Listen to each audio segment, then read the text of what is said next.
नमस्कार, जन टीवी देख रहे हैं आप। मैं श्वेता शर्मा आपके साथ। खबरों की शुरुआत से पहले एक नजर डालेंगे अभी की हेडलाइंस पर। बद्रीनाथ धाम के कपाट विधि विधान के साथ खुले, श्रद्धालुओं ने लगाए जयकारे। सीएम धामी ने की पीएम मोदी के नाम की पहली अभिषेक पूजा।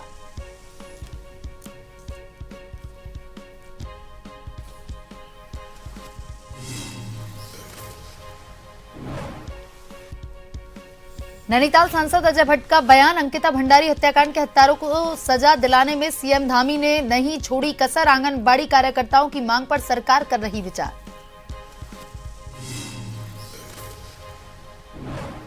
महिला आरक्षण बिल को लेकर सियासत तेज। विकासनगर में पूर्व जिला पंचायत अध्यक्ष की अध्यक्षता में पार्टी से जुड़ी महिलाओं ने की पीसी। चंपावत में कांग्रेस जिलाध्यक्ष ने भाजपा पर साधा निशाना।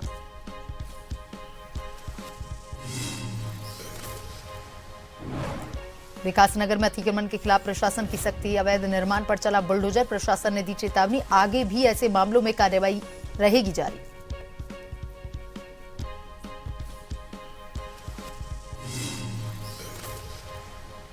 उत्तराखंड के कई शहरों में पारा 40 डिग्री के पार। आगामी दिनों में तापमान और चढ़ने के आसार। 2 दिन बाद हो सकती है हल्की बारिश।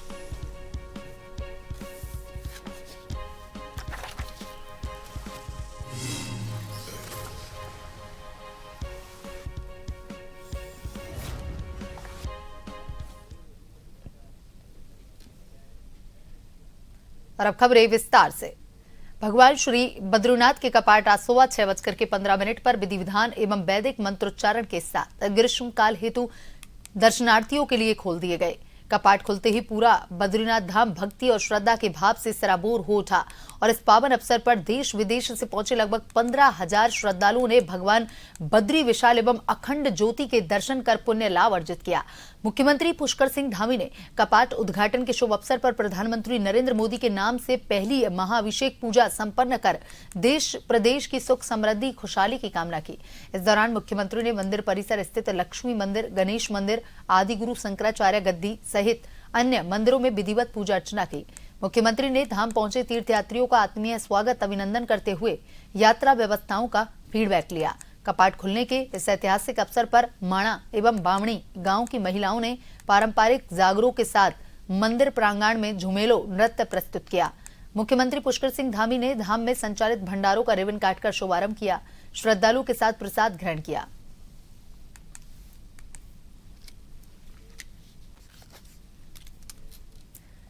प्रदेश के चर्चित अंकिता भंडारी हत्याकांड और वर्तमान में चल रही आंगनबाड़ी हड़ताल पर विपक्ष के द्वारा लगाए गए आरोपों पर नैनीताल सांसद अजय भट्ट ने बयान देते हुए कहा कि अंकिता पूरे प्रदेश की बेटी थी, उसकी मौत पर सभी को दुख है। सांसद भट्ट ने कहा, अंकिता के हत्यारों को सजा दिलाने के लिए मुख्यमंत्री पुष्कर सिंह धामी कोई कसर नहीं छोड़ी और अंत में उसके हत्यारों को आजीवन कारावास की सजा हुई।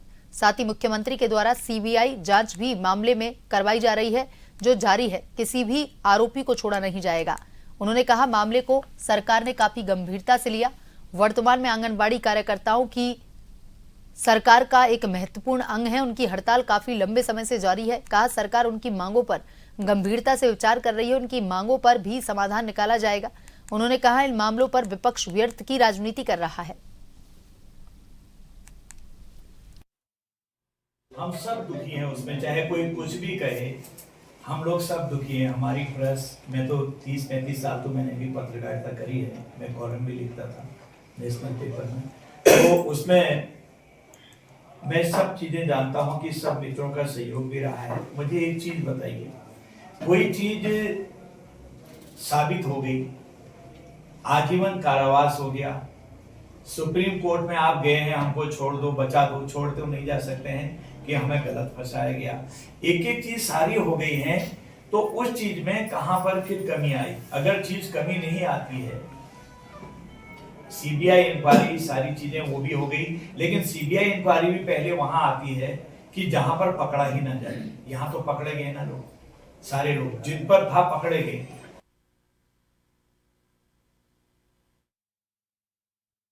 और बड़ी खबर का रुख कर लेते हैं। अब से थोड़ी ही देर में उपराष्ट्रपति सीपी राधाकृष्णन देहरादून पहुंचेंगे। थोड़ी ही देर में उपराष्ट्रपति सीपी राधाकृष्णन पहुंचेंगे देहरादून। ऋषिकेश एम्स के दीक्षांत समारोह में करेंगे शिरकत। सीएम धामी जॉलीग्रांट एयरपोर्ट पर उपराष्ट्रपति का करेंगे स्वागत। जॉलीग्रांट एयरपोर्ट से जाएंगे ऋषिकेश एम्स। तो थोड़ी ही देर में उपराष्ट्रपति सीपी राधाकृष्णन देहरादून पहुंचेंगे और इसके बाद ऋषिकेश एम्स के दीक्षांत समारोह में शिरकत करेंगे। सीएम धामी उनका एयरपोर्ट पर स्वागत करेंगे और इसी खबर पर ज्यादा जानकारी के साथ bureau chief SN Pant phone line पर जुड़ चुके हैं। एसएन पंत, उपराष्ट्रपति राधाकृष्णन देहरादून पहुंचने वाले हैं थोड़ी ही देर में और इसके बाद ऋषिकेश एम्स के दीक्षांत समारोह में भी शिरकत करेंगे। क्या कुछ अपडेट है उपराष्ट्रपति के दौरे को लेकर के?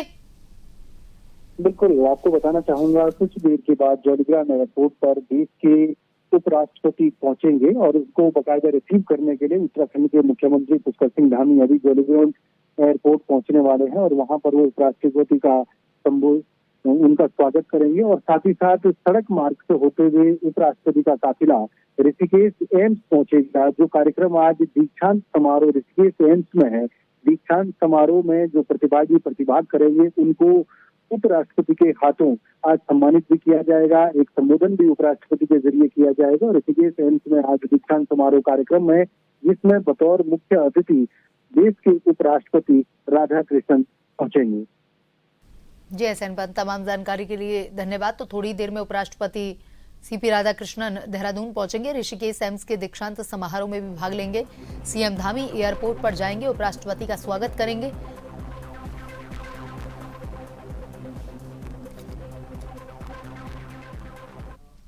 और वहीं चंपावत कांग्रेस जिला अध्यक्ष चिराग ने महिला आरक्षण बिल पर बड़ा बयान दिया है। कहा, अगर भाजपा महिलाओं की हितैषी है तो कांग्रेस पार्टी पूरी मजबूती से भाजपा सरकार से यह मांग करती है कि पूरे भारत में संसद और विधानसभाओं की मौजूदा सीटों की संख्या के आधार पर महिला आरक्षण को तुरंत लागू किया जाए।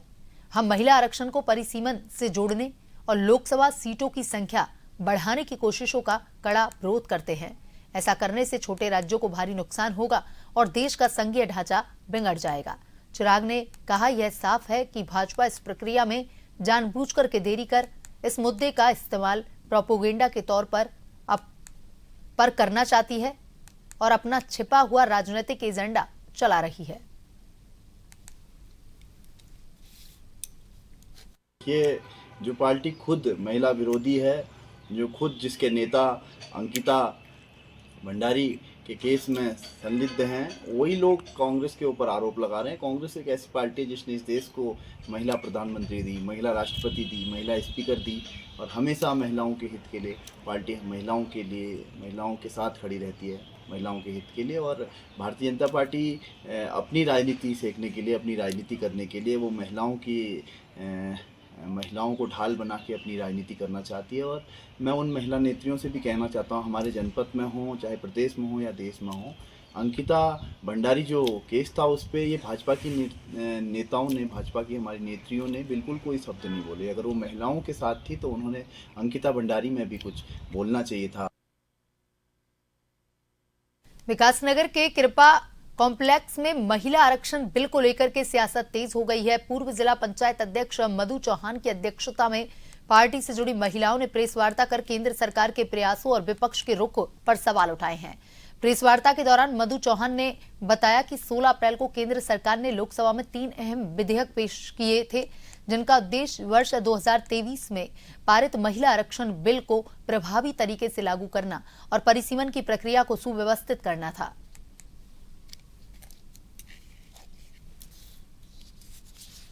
अभी 16 अप्रैल 2026 को केंद्र सरकार ने जो 3 महत्वपूर्ण विधेयक लोकसभा में रखे थे और इंडिया गठबंधन ने उसका विरोध करा और उनके विरोध के कारण वो जो है सदन में पास नहीं हो पाया।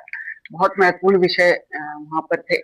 महिला जो आरक्षण बिल 23 में पास हुआ था, उसमें परिसीमन को लेकर और उसको प्रभावित ढंग से लागू करने को लेकर वो बिल रखे गए थे, लेकिन विपक्ष के सहयोग के कारण वो बिल पास नहीं हो पाए, जिस कारण देश की जो आधी आबादी को जो आरक्षण 2029 में महिला आरक्षण मिलने वाला था लोकसभा और विधानसभा सीटों पे, वो अभी कह सकते हैं कि नहीं मिल पाएगा उनके कारण। समाजवादी पार्टी के राष्ट्रीय प्रवक्ता राजकुमार भाटी रुड़की के पीरान कलियर पहुंचे और इस दौरान उन्होंने दरगाह साविर पाक में चादर और फूल पेश कर देश प्रदेश में अमन, चैन, खुशहाली की दुआ मांगी। इतना ही नहीं, राजकुमार भाटी ने साफ किया कि आगामी 2027 विधानसभा चुनाव को लेकर समाजवादी पार्टी पूरी तरह से तैयार है। उन्होंने कहा कि उत्तराखंड में पार्टी मजबूती के साथ चुनावी मैदान में उतरेगी और इंडिया गठबंधन के साथ मिलकर चुनाव लड़ा जाएगा। उन्होंने कहा कि अब फोकस उत्तराखंड पर भी रहेगा। संगठन को जमीनी स्तर पर मजबूत किया जाएगा और कार्यकर्ताओं को जोड़कर पार्टी को नई ताकत दी जाएगी। अब तक गठबंधन है, जो हमारा इंडिया गठबंधन है, जो 2024 में लड़ा था मिलकर, उसी गठबंधन के तहत हम चुनाव लड़ेंगे। ठीक है, नई किसी पार्टी से गठबंधन की कोई बातचीत नहीं हो रही है। कोई किसी एक आध से हो जाए भविष्य में तो वो भविष्य की बात है। उत्तराखंड में अब समाजवादी पार्टी काफ़ी फोकस करेगी। समाजवादी पार्टियां संगठन का पुनर्गठन करेगी, नए प्रभारी नए अध्यक्षों की नियुक्ति करेगी और आने वाले चुनाव में प्रत्याशी खड़े करेगी। उत्तराखंड में हम पार्टी को मजबूत करेंगे। उत्तराखंड हाईकोर्ट ने सरकारी भूमि पर अवैध अतिक्रमण के मामले में अपनी शक्ति जारी रखते हुए नैनीताल के आसपास नेपाली मूल के निवासियों द्वारा किए गए अतिक्रमण और कथित तौर पर अवैध रूप से भारतीय दस्तावेज तैयार करे जमीन पर कब्जा करने से संबंधित जनहित याचिका पर सुनवाई की। राज्य सरकार ने कोर्ट को सूचित किया कि अतिक्रमणकारियों के दस्तावेजों की जांच अभी जारी है और पूर्ण नहीं हुई है। सरकार की ओर से जांच के लिए अतिरिक्त समय मांगे जाने पर हाईकोर्ट ने इसे स्वीकार करते हुए सरकार को जांच रिपोर्ट पेश करने का निर्देश दिया है। यह मामला नैनीताल निवासी पवन जाटव द्वारा दायर एक जनहित याचिका से जुड़ा है। याचिकाकर्ता का आरोप है कि पिछले कई वर्षों से नेपाल से आए लगभग 25 परिवार नैनीताल शहर और जिले के खुरपाताल क्षेत्र में सरकारी और नजूल भूमि पर अपना कब्जा कर आवासीय निर्माण कर चुके हैं और इन लोगों ने भारत की नागरिकता प्राप्त करने के लिए कोई आवेदन नहीं किया। फिर भी वह अवैध रूप से भारतीय दस्तावेज जैसे Aadhaar card, voter ID card, driving licence, स्थायी निवास प्रमाण पत्र, राशन कार्ड, स्वास्थ्य सेवा कार्ड बनाकर के सरकारी योजनाओं का लाभ उठा रहे हैं।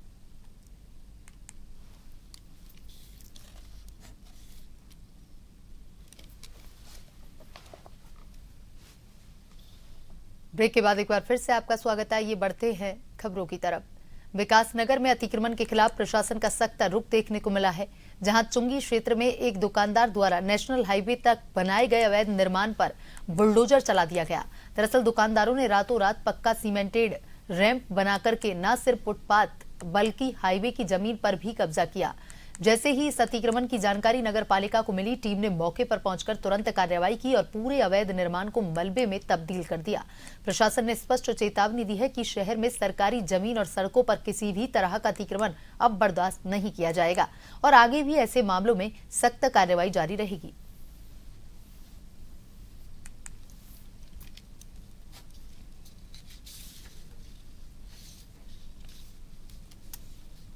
प्रदेश में चल रहे सभी मदरसों को सरकार शिक्षा विभाग के अधीन करने जा रही है।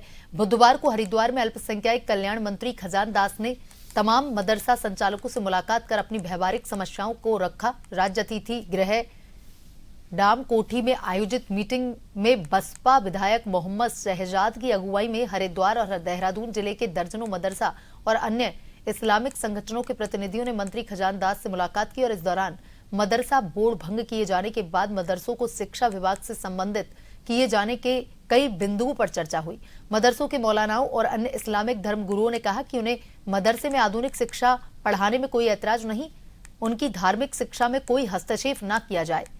वहीं मंत्री खजान दास ने भी सभी मदरसा संचालकों को समस्या के समाधान निकालने का आश्वासन दिया और ये भी स्पष्ट किया कि सरकार का अल्पसंख्यकों की धार्मिक शिक्षा में हस्तक्षेप करने का कोई इरादा नहीं है।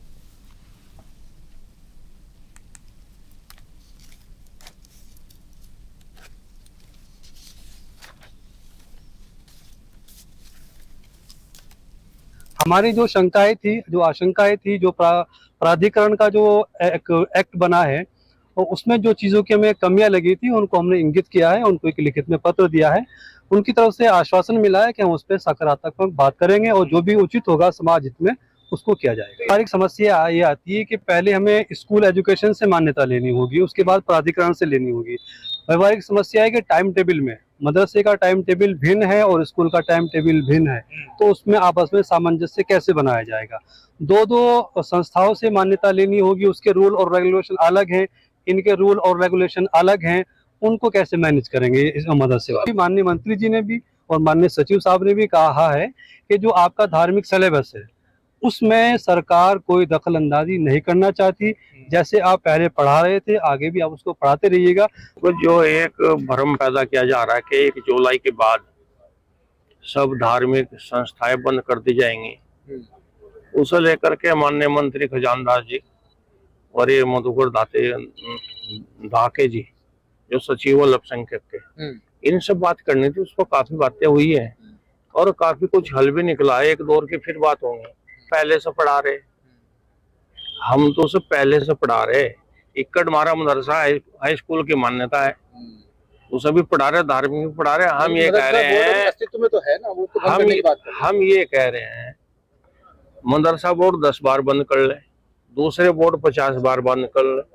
हमें दोनों तालीम चाह रही, धार्मिक पर हमारी हस्तक्षेप ना हो और दुनिया की हम लेने के लिए तैयार हैं। इन सभी लोगों को बुलाया गया, तमाम मौलवी भी उसमें थे और तमाम टीचर्स थे, और उनके साथ जो अभी 452 का जो सत्यापन किया मदरसे का, तो उसको एक शिक्षा से संबंध करना, शिक्षा परिषद से संबंध करना, जिस तरह से जो ये एक शासन आदेश जारी हुआ है उसके निमित्त ये लोग आए हैं।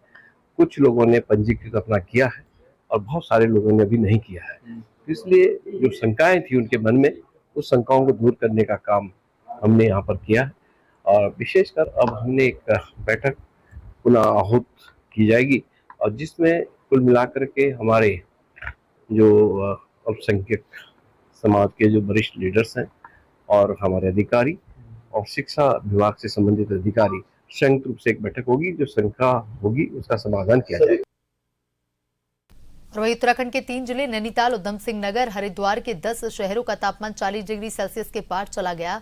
मौसम विभाग के मुताबिक काशीपुर में 42 डिग्री सेल्सियस, बाजपुर में 42 डिग्री सेल्सियस, खटीमा में 43 डिग्री सेल्सियस, किच्छा में 43 डिग्री सेल्सियस और सितारगंज में 43 डिग्री सेल्सियस रिकॉर्ड किया गया। गर्मी के भीषण प्रकोप से फिलहाल राहत मिलने की उम्मीद नहीं है।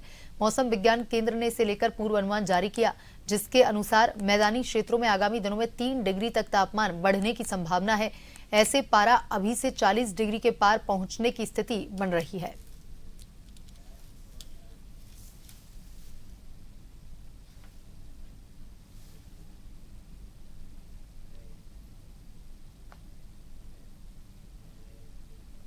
और नजर डालेंगे अभी की हेडलाइंस पर।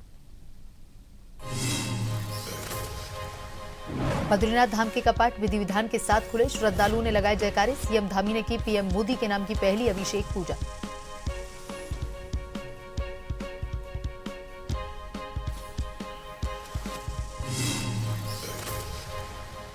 नैनीताल सांसद अजय भट्ट का बयान, अंकिता भंडारी हत्याकांड के हत्यारों को सजा दिलाने में सीएम धामी ने नहीं छोड़ी कसर। आंगनबाड़ी कार्यकर्ताओं की मांग पर सरकार कर रही विचार।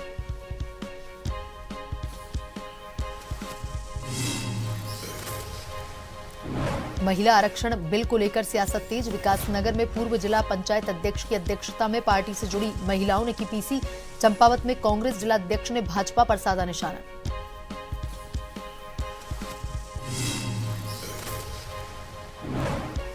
विकासनगर में अतिक्रमण के खिलाफ प्रशासन की सख्ती, अवैध निर्माण पर चला बुलडोजर, प्रशासन ने दी चेतावनी, आगे भी ऐसे मामलों में कार्रवाई रहेगी जारी।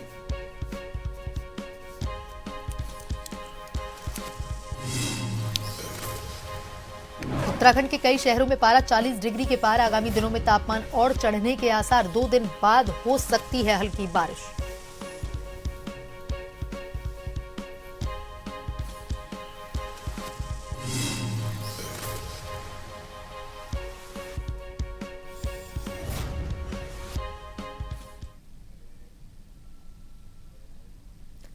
बुलेटिन में अभी तक के लिए इतना ही। बने रहिए जन टीवी के साथ। नमस्कार।